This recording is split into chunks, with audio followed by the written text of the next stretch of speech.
اور اب تھوڑی سی بات کریں گے ہم اسلام اور ٹیکنالوجی کے ذریعے اس کا فروغ. ایک قرآن اور حدیث کا پہلا جامع سرچ انجن جو ہے وہ منظر عام پہ آ گیا ہے. اس کا نام ہے اسلام 360، اسلام 360. اس میں یہ ونڈوز، اینڈرائیڈ اور ایپل کے ساتھ کمپیٹیبل ہے، اور اس سافٹ ویئر کی تیاری میں تقریباً 5 بلین روپے لگے، مگر اب یہ فی سبیل اللہ پوری دنیا میں اویلیبل ہے. اس وقت تک 177 ممالک میں 21 لاکھ ڈاؤن لوڈ ہو چکے ہیں اسلام 360 سافٹ ویئر کے. اس سافٹ ویئر میں قرآن کے 10 تراجم ہیں، 2 تفاسیر ہیں، تفسیر ابن کثیر اور تفہیم القرآن. تمام جو مرتبہ احادیث ہیں وہ اس سافٹ ویئر میں آپ کو ملیں گی ایک کلک پہ. عربی، اردو، رومن اردو، ہندی اور انگریزی ترجمے کے ساتھ آڈیو میں بھی اور تحریراً بھی. 13 قاریوں کی آواز میں پورے قرآن کی قرأت، یعنی آپ قرآن صحیح تلفظ اور لہجے کے ساتھ پڑھ سکتے ہیں، اور آپ کے بچے جو ہیں وہ اس سے سیکھ سکتے ہیں. اس سافٹ ویئر کی خوبی یہ ہے کہ آپ ایک لفظ ٹائپ کریں یا کوئی سبجیکٹ یا موضوع ٹائپ کریں، اس موضوع یا لفظ کے اعتبار سے تمام جو آیات یا متعلقہ جو احادیث ہیں وہ آپ کے سامنے 1 سیکنڈ میں آ جائیں گی. اگر آپ ٹائپ نہیں کر سکتے تو آپ اپنی آواز سے کوئی لفظ جو ہے وہ اسے اس سافٹ ویئر کو بتائیں تو وہ سافٹ ویئر سن کے ریلیونٹ مواد فوراً آپ کے سامنے پیش کر دے گا. اس کے موجد ہیں ایک آئی ٹی کمپنی ہے اسلام ٹیکنالوجی مشن، اور اس کے جو باس ہیں زاہد حسین صاحب چھیپا کے ساتھ موجود ہیں. بہت شکریہ کہ آپ تشریف لائے. یہ جو آپ نے کشٹ اٹھایا تقریباً 7-8 سال کی محنت کر کے ایسا جامع سافٹ ویئر کیا، تو آپ نے اس کو فی سبیل اللہ دان کر دیا، جبکہ آپ کی جیب سے بھی اتنے پیسے خرچ ہو گئے. تو یہ کچھ سمجھائیے یہ ہوا کیا ہے؟ پہلے تو وسعت اللہ صاحب بات یہ ہے کہ یہ تشنگی میری طرح اور بہت سارے لوگوں کو بھی ہوگی کہ قرآن مجید میں کوئی موضوع تلاش کرنا ان کے لیے بہت مشکل ہوتا ہوگا. تو یہی سوچتے ہوئے میں نے اس کو بنایا تھا، اور میں اکیلا ہی اس 4.8 ملین روپیز کو لگانے میں شامل نہیں ہوں. میرے ساتھ کچھ میرے دوست احباب بھی ہیں اور کچھ اہل مخیر حضرات بھی موجود ہیں. اور اس ایپلیکیشن سے کمانا مقصد اس لیے نہیں تھا کہ یہ اسی لیے بنایا گیا کہ یہ میرے والدین کی اور جو میری ٹیم ہے ان کے والدین اور ان کی بخشش کا باعث بن جائے. تو یہ آپ نے جو سامنے کھولا ہوا ہے کچھ ہمیں جی میں دکھاتا ہوں. اگر اس میں آپ قرآن مجید پڑھنا چاہتے ہیں تو آپ پڑھ بھی سکتے ہیں. جیسے میں قرآن کریم پہ کلک کرتا ہوں، سورہ بقرہ پہ کلک کرتا ہوں.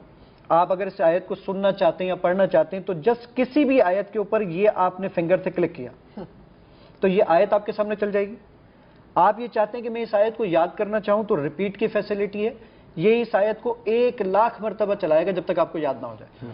آپ یہ چاہتے ہیں کہ میں کسی اور قاری کی آواز میں سننا چاہتا ہوں تو یہ 12 سے زیادہ قرآن حضرات موجود ہیں. میں مشاری الفاظ لے لیتا ہوں اور پھر سے اسی آیت کے اوپر کلک کرتا ہوں. کیونکہ ٹائم کم ہے تو اس لیے میں ان کی آواز ان کی آواز میں وہ چل جائے گا. اچھا اب میں آپ سے ایک سوال پوچھنا چاہتا تھا کہ اب مطلب ظاہر ہے کہ بہت اس طرح کی ملتی جلتی ایپس ہیں، اس میں کیا مختلف؟ جی بالکل. اس میں سب سے بڑی بات جو کھڑو صاحب سب سے امپورٹنٹ ترین بات ہے وہ ہے قرآن مجید میں کوئی ٹاپک تلاش کرنا. الحم سے والناس تک ہم سب پڑھتے ہیں، لیکن قرآن مجید کہتا کیا یہ بہت کم لوگ پڑھتے ہیں. اس بارے میں یہ ورڈ پر جائیے ایز اے ریفرنس بک کے طور پر. میں اپنے بیٹے کو بولتا ہوں بیٹا جھوٹ بولنا بری بات ہے، اللہ تعالیٰ قرآن میں فرماتا ہے. وہ کہتے ہیں کہاں لکھا ہے؟ بیٹا پوچھتا بابا جان کہاں لکھا ہے؟ تو آپ انگلش میں لائے لکھیے، اردو میں جھوٹ لکھیے، رومن اردو میں جھوٹ لکھیے، رومن اردو کی گنجائش ہے آپ کے پاس، ہندی میں جھوٹ لکھیے یا عربک میں کذب لکھیے. تو پہلے آپ ہی کی بات کو ہم انٹرٹین کر لیتے ہیں. یہ میں نے یہاں پر جھوٹ ٹائپ کر دیا، صحیح ہے، اور جھوٹ ٹائپ کرنے کے بعد میں نے سرچ کیا. یہ سرچ کر کے لے کر آ گیا 52 آیات ہیں جھوٹ کے اوپر. اور گوگل کے مطابق الحمدللہ میں دنیا کا پہلا انسان ہوں جس نے قرآن مجید کو رومنائز اردو میں ٹرانسلیٹ کیا.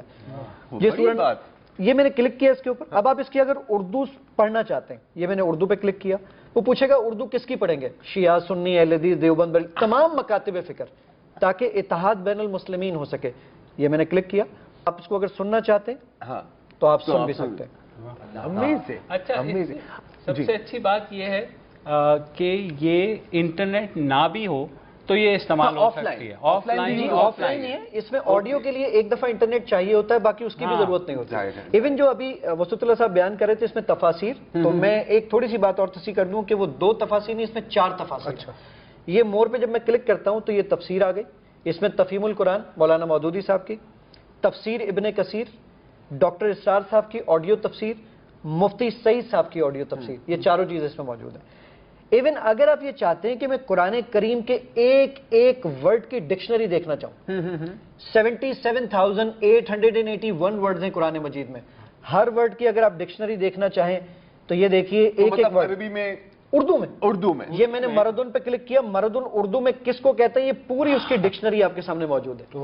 میں نے کہا مجھے اس کی انگلش ڈکشنری چاہیے، یہ پوری انگلش ڈکشنری آپ کے سامنے. بہت لوگوں کی دکانیں بند کر دیں گے لیکن ایک یہ میرا سوال ہے، اب 21 لاکھ 21 لاکھ ڈاؤن لوڈ زیادہ تر ظاہر ہے پاکستان سے شاید ہوئے ہوں گے یا کیا کہاں سے؟ 40% پاکستان، 40% باقی 60% آل اچھا اوور. انڈیا سے مدارس نے بڑا آپ کا ویلکم کیا ہوگا کہ اب جو ہے وہ اپنے بچوں کو یہ دے سکتے ہیں ٹیبلٹ. سیریسلی اتنا ایسی پذیرائی نہیں مل سکی. لیکن سر ایک اچھی بات یہ ہے کہ کیونکہ لوگ جو ہے اب جو قاری صاحب کو بلاتے تھے یا لوگ اگر کوئی مدارس میں بھیجنے پہ تھوڑے ہچکچاہٹ کا شکار تھے، تو اس سے سیکھ سکتے ہیں.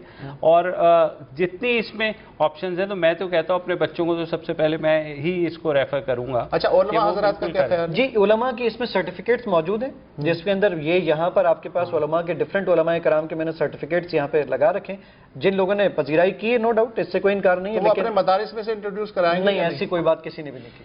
ایسی کوئی بات لیکن میں خیال پتہ ہے ضرورت بھی نہیں ہے کیونکہ یہ ہے ٹول عوام کے لیے. اب دیکھیں اب انفارچونیٹلی میں تو پہلی دفعہ دیکھیں یہ بہت فائدہ مند ہو سکتا ہے کمپیکٹ نہیں. اور دیکھیں وہی بات ہے نا کہ ہمیشہ یہ ہوتا ہے جو حدیث آپ کو چاہیے، جو آیت آپ کو چاہیے، ایک کلک پہ اگر آپ کے پاس آ رہی ہے سرچیبل. یہ اس وقت جو حدیث آپ کو نظر آ رہی ہیں 64,000 حدیثیں ہیں اس میں جو اس وقت یہاں پر موجود. تو یہ ڈاؤن لوڈ کیسے ہوتا ہے؟ ڈاؤن لوڈ کرنے کے لیے آپ کو یہ کرنا ہوگا کہ آپ کے پاس اگر اینڈرائڈ فون ہے تو آپ جائیے پلے اسٹور پر، آپ کے پاس اگر آئی فون ہے، آئی پیڈ ہے تو آپ جائیے ایپ اسٹور پر، وہاں سے جا کے ٹائپ کیجیے صاحب. اب آپ 33 سال سے اس کی وجہ سے ہی آگے نکل جائیں. اسلام 360 جو ہے اس کا نام ہے. ورنہ میری ویب سائٹ ہے www.theislam360.com. بالکل وہاں سے بھی ہو سکتا ہے. 360 کا نام بھی سمجھ میں آیا کیونکہ یہ تو باقاعدہ 360 ڈگری کی ہوئی کوریج کی. ان کا نام میں ایک دفعہ پھر بتا دوں، زاہد حسین چھیپا ہیں جنہوں نے اپنی تقریباً زندگی وقف کر دی ہے سافٹ ویئر، اور اسلام 360 ایپلیکیشن کا نام ہے. تھینک یو زاہد صاحب، بہت شکریہ. اور مجھے امید ہے کہ